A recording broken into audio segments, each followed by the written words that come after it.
ईश्वर के अद्भुत रूपों में से एक है मत्स्य अवतार, जो भगवान विष्णु का प्रथम अवतार है।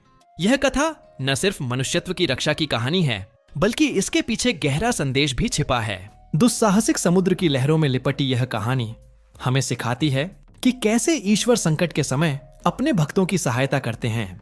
कथा का आरंभ होता है राजा मनु से, जो सत्यव्रत के नाम से भी जाने जाते थे।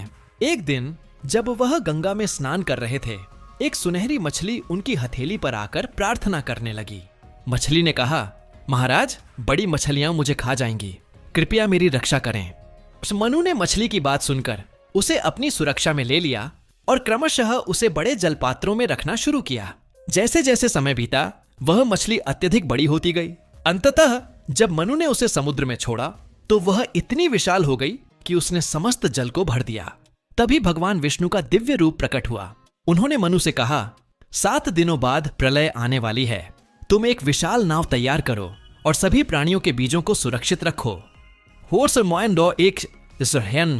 प्रलय का समय आया और जल की बाढ़ इतनी भयानक थी कि पूरी पृथ्वी जलमग्न हो गई। मनु की नाव चारों ओर से पानी से घिरी हुई थी। ऐसे में भगवान विष्णु ने विशाल मत्स्य रूप में प्रकट होकर नाव को अपने सींग से बांधकर सुरक्षित स्थान पर पहुंचाया। इस कथा का अंत हमें यह सिखाता है कि सच्चे भक्तों की रक्षा करने के लिए भगवान विष्णु किसी भी रूप में प्रकट होते हैं। जब हम संकट में होते हैं, तब भगवान विष्णु हमारी सहायता करते हैं।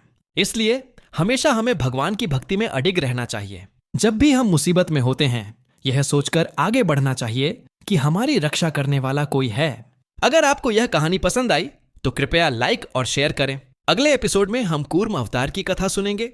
जय Shri Vishnu. Animation videography must be AI image video. It must match with audio.